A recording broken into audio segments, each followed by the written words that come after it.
Betrayal Hub. Subscribe. She didn't even look up from her laptop when she said it. I'm just tired. Again. 30 nights in a row, and every time it landed the same way. Calm. Measured. Final. Like a store closing announcement you hear, so often you stop arguing with it. We were still at the office. The presses had gone quiet an hour earlier, the air heavy with ink and paper dust. I had stayed late reviewing a rush order for a hospital chain, walking the floor the way I always do, checking alignment by hand, knowing every client by name. When I stepped into the glass-walled accounting office, Megan was still at her desk. My wife, my financial manager, my partner in everything I had built for the last 12 years. She said she needed to finish reconciling vendor payments. She said the numbers had to be exact. I told her I'd wait. She closed the laptop halfway and gave me that thin smile she'd perfected over the past month. The one that said I was being unreasonable for expecting anything beyond logistics. She repeated that she was exhausted, that she didn't have the energy for conversation, let alone anything else. Through the glass wall behind her, I saw Ryan moving across the production floor. Ryan Caldwell, the guy I hired fresh out of business school, the one I trained myself. I made him operations director when the orders doubled, and I couldn't be everywhere at once. He used to ask me before making any major decision. Lately, he had been making them before I even heard about them. He paused outside Megan's office door, knocked lightly on the frame, and said he still needed her signature on a supplier adjustment. His voice was low, familiar, too comfortable for the hour. She straightened in her chair when she saw him. Not tired anymore. Focused. Alert. I stood in the doorway and watched the shift happen in real time. She said she would stay a little longer to help him finish the reports. She told me to go home and get some rest. That I looked worn out. Ryan didn't meet my eyes. I nodded, like I always do. On my way out, I turned off the lights in my office and glanced back through the glass. The accounting door was closed now. The blinds half lowered. The presses were silent. But the building wasn't. The next evening, she said it again before I even asked. I'm tired. We were in our kitchen this time. The office lights were off behind us, but the glow from the parking lot bled through the blinds. Megan stood at the sink, rinsing a wine glass she hadn't finished. She didn't turn around when she said it, just let the words float over her shoulder like a routine memo. I told her Ryan had stayed late again. She said that was dedication. I watched the way she dried her hands slowly, carefully, buying time. Over the past month, the pattern had tightened. She stayed at the office after closing more often. Said payroll audits needed attention. Said vendor contracts required review. Ryan's name appeared in her explanations almost every night. He was ambitious. Hungry. I used to admire that. At the print shop the next morning, I arrived earlier than usual. The loading dock was still locked. The air inside was cool and untouched. I walked past the main floor and into accounting. Megan's desk was clean, but her drawer was slightly open. Inside, I saw a stack of corporate credit card statements waiting to be filed. I wasn't in the habit of checking her work. I trusted her with every dollar that moved through the company. I pulled one statement out anyway. There were hotel charges listed under client accommodation. Local addresses. Same hotel. Multiple dates. Weeknights. I didn't jump to conclusions. I flipped to the expense reports attached. Each charge had Ryan's initials for operational travel. Each approval line carried Megan's signature. No client names were listed. I slid the papers back into the drawer and closed it gently. Later that afternoon, I called Ryan into my office to discuss an equipment lease. He walked in confident, sleeves rolled up, talking about expansion opportunities. He spoke faster than usual, eager to impress. He said the company was ready for a bigger footprint, that we were outgrowing the current space. I asked how late he'd been working lately. He said long hours were part of growth. He didn't blink. That evening, Megan texted to say she would stay behind to finalize budget projections with him. She said it was critical for next quarter.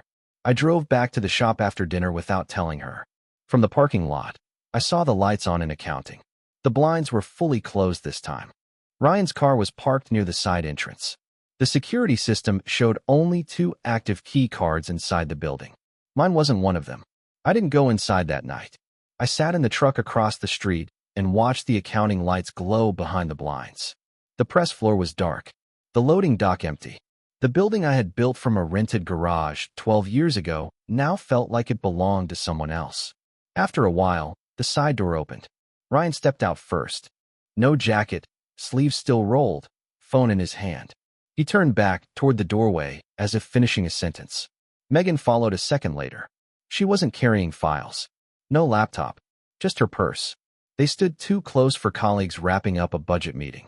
Ryan said something that made her look up at him the way she used to look at me when I pitched a new idea. Focused. Charged. Awake. She touched his arm briefly. Not accidental. Not hesitant. Then they walked to separate cars. She drove home 20 minutes later and walked into the house like any other evening. She said the projections were promising. She said we might finally be in a position to expand. She said she was exhausted.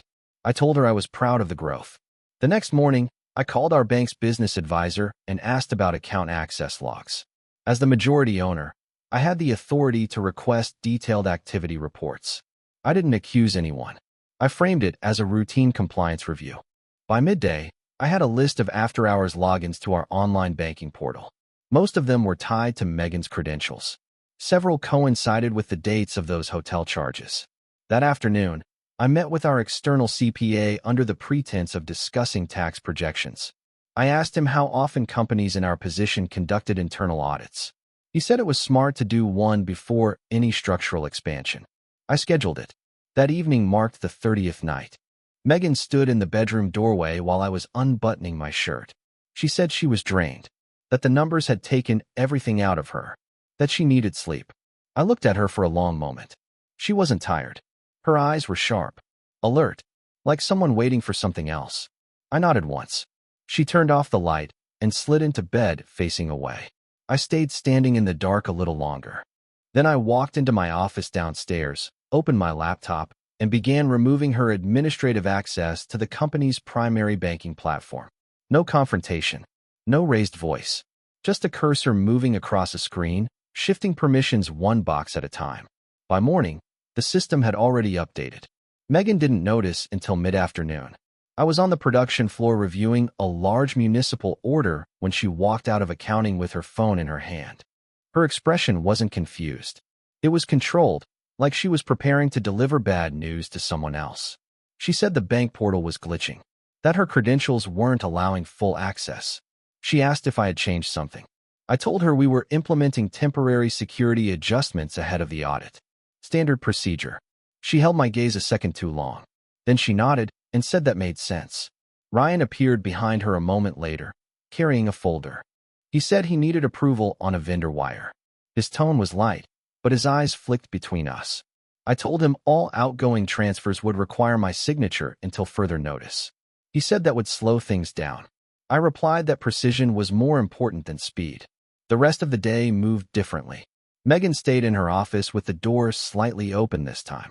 Ryan's footsteps crossed the floor more often than usual, but he didn't linger inside accounting. That evening, instead of coming home together, they left separately. I watched from my office window as Ryan stood in the parking lot on his phone, pacing. Megan sat in her car longer than necessary before pulling out. After dinner, I contacted our attorney and asked him to review the partnership agreement I had drafted when I brought Ryan into the business. There was a clause regarding breach of fiduciary duty. Clean language. Specific triggers. I also filed paperwork to register a new limited liability company under a different name. Same equipment. Same suppliers. Different structure. By the end of the night, the filing confirmation sat in my inbox. The next morning, I called 3 of our largest clients personally. I told them we were restructuring operations to streamline service. I offered them contracts under the new entity, effective next quarter. Each one agreed without hesitation. Back at the shop, Megan approached me near the loading dock. She said I felt distant. She said I wasn't trying anymore. Not with the business. Not with us. I looked at her and answered calmly. Exactly. For the first time in 30 days, she didn't look tired.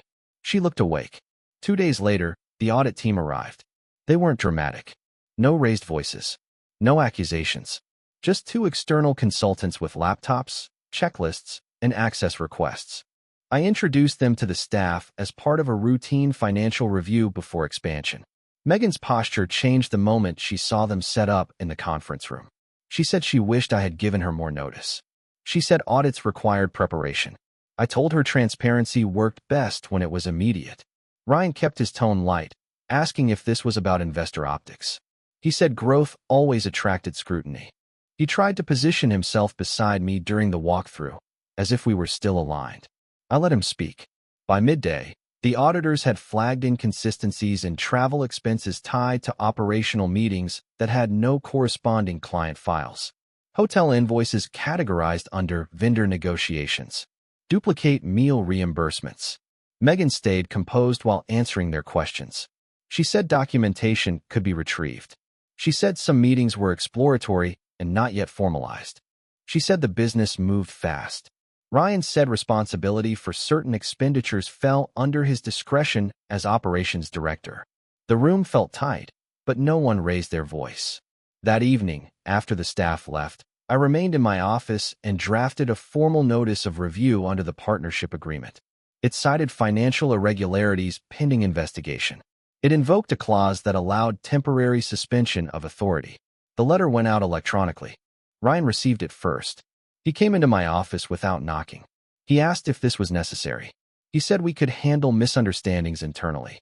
He said airing it through legal channels would damage the company. I told him the company would survive clarity. He said he had given everything to the business, that he had been loyal. I looked at him and asked whether loyalty included charging hotel rooms to corporate accounts without documented clients. He didn't answer directly. He said things had gotten complicated. Megan entered halfway through the conversation. She stood near the door and said we didn't need to escalate. She said we were overreacting. I told her escalation would have required emotion. This was documentation.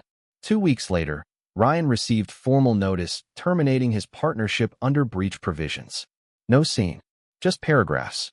That night, Megan didn't say she was tired. She stood in the kitchen, arms folded, eyes fixed on me like she was trying to calculate what was left to negotiate. There wasn't much. Ryan cleaned out his office on a gray morning.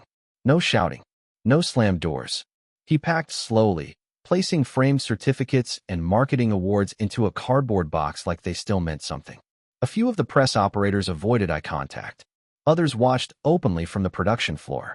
I stood near the front counter, reviewing proofs for a school district order, and didn't step in. Before leaving, he asked if we could talk privately. We went into the conference room where the audit had started unraveling things. He said he had made mistakes. He said the pressure to grow had pushed him into decisions he should have run by me. He said none of it had been personal. I asked whether using my company card for hotel rooms was operational strategy. He didn't answer that. He said Megan had felt unheard, that she believed I cared more about machines and contracts than about her. He said they had connected over that. He framed it as empathy, as understanding. I told him partnership requires boundaries. He nodded like he understood. When he left the building, he didn't look back. That afternoon, I called an all-staff meeting. I announced that operations would be restructured under a new entity effective immediately. Key clients had already signed updated agreements. Salaries and positions would remain stable for those willing to transition. There were questions. There was surprise. There was no panic. Megan watched from the back of the room. After the meeting, she came into my office and closed the door. She said I had humiliated Ryan. She said this didn't need to destroy everything. She said people would talk. I told her people always talk when patterns become visible. She said I was acting like the business mattered more than our marriage. I told her the business had survived because I never ignored numbers that didn't add up. She stepped closer and said I had stopped fighting for us, that I didn't even ask whether she wanted to fix it. I looked at her steadily and told her fighting requires two people on the same side. For a moment, her composure cracked. She said she had felt lonely. She said staying late at the office had started as professional collaboration. She said it had shifted before she realized. I didn't challenge the timeline. Instead, I handed her a formal notice placing her on administrative leave pending completion of the audit. For the first time in weeks, she didn't look tired. She looked cornered. Administrative leave changed the house more than the office. Megan was home in the afternoons now, sitting at the kitchen island where she used to review balance sheets. Her laptop stayed closed. Her phone stayed face down. The silence between us felt heavier than the presses ever had. One evening, she asked if we could go for a drive. I agreed. We didn't talk at first. The highway stretched out in front of us, steady and indifferent. She finally said Ryan had called her after receiving the termination notice. She said he felt betrayed. She said he believed I had set him up. I kept my eyes on the road. She added that he was considering legal action, that he thought the audit had been targeted. She said he felt used. I told her the audit was standard procedure triggered by documented inconsistencies. She turned toward me and said I had known before the audit. She said I must have suspected something earlier. She asked how long I had been watching. I didn't answer that. Back home, she stood in the doorway of my office and said she never meant for it to overlap like this. She said business and marriage had blurred together over the years. She said staying late had felt easier than coming home to tension. I closed the file I was reviewing and told her I had filed articles of organization for the new company. The remaining clients would transfer over within the month. The old entity would wind down after outstanding contracts were fulfilled. She went quiet. She asked what that meant for her role. I told her the new structure wouldn't include shared financial authority, that any involvement would require separate oversight and external controls. She said that sounded like distrust. I said it was policy. She stepped into the room and said she hadn't realized how far I was willing to go. She said she thought I would argue, that I would demand explanations, that I would try to save what we built. I told her I was saving what could still function. She looked at me like she was seeing the blueprint of something she no longer recognized. Later that night, she didn't say she was tired. She stood in the hallway and asked whether there was any version of us left outside of contracts and clauses. I told her the answer depended on whether she was ready to live without hidden line items. The official audit report arrived at the end of the week. No dramatic language, just findings. Unsubstantiated travel expenses, misclassified operational costs, approval loops that lacked separation of duties. The document didn't mention motives. It didn't need to. I reviewed it in my office while Megan sat across from me, hands folded tightly in her lap. She asked if this meant criminal charges. I told her it didn't rise to that level. It meant breach of internal policy and violation of partnership terms. She exhaled, but the relief didn't reach her eyes. I informed her that her administrative leave would convert into termination under cause. The paperwork was already prepared. Severance would be limited due to fiduciary violations. Personal assets would remain separate from corporate liabilities. She asked if I was doing this as her husband or as the owner. I told her the distinction had already been crossed when company funds paid for hotel rooms. She stood up abruptly, then caught herself. She said those nights had not been about luxury. She said they had been about feeling understood. She said Ryan listened when she talked about feeling invisible in a company built around my vision. I didn't interrupt. She said she had convinced herself it wasn't betrayal because the business belonged to both of us. She said she thought she was redistributing attention, not stealing it. I slid the termination letter across the desk. She didn't touch it at first. Outside, the presses were running again under the new entity's name. Fresh invoices printed with a different header. Same clients, same staff, clean structure. She asked what would happen to our house. I told her I had already consulted a family attorney. A separation filing would be submitted by the end of the week. Assets would be evaluated independently of the company transition. She looked at me as if waiting for anger. There wasn't any. There was process. That evening, she walked through the shop one last time as an employee. A few staff members offered polite goodbyes. No one confronted her. No one asked questions. When she reached the front door, she turned slightly, as if expecting me to stop her. I didn't. The door closed softly behind her. For the first time in a month, the building felt quiet for the right reasons. The separation papers were delivered on a quiet afternoon. No sheriff. No spectacle. Just a courier envelope left at the house while I was at the shop. Megan called me after she opened it. Her voice was steady at first. She said she hadn't believed I would actually file. I told her belief and paperwork were different categories. That evening, she asked me to sit down at the dining table. The same table where we had once reviewed invoices together, celebrating when we crossed our first $1 million in annual revenue. She didn't bring wine this time. No gestures. No props. She said Ryan had stopped calling. She said once the partnership dissolved and the audit findings were finalized, he shifted into damage control mode. She said he told her he needed distance to protect his reputation. I didn't comment. She said she had thought he would fight harder, that he would defend what they had risked. I asked whether she expected him to risk more once the company card was no longer available. She flinched at that. She said it wasn't about money. I didn't argue the point. She told me she had gone back to the shop earlier that day to pick up personal files. She said the new signage with the updated company name felt unfamiliar. She said employees were focused, calm, that the chaos she anticipated wasn't there. I told her stability comes from clarity. She looked down at the separation papers and said she had misread me. She said she thought I would rage, that I would demand answers, that I would try to drag everything into the open. I told her I didn't need volume. I needed boundaries. The house felt different that night. Not tense, just transitional. Boxes from the office still sat near the hallway. Her framed certifications leaned against the wall, waiting for a new place.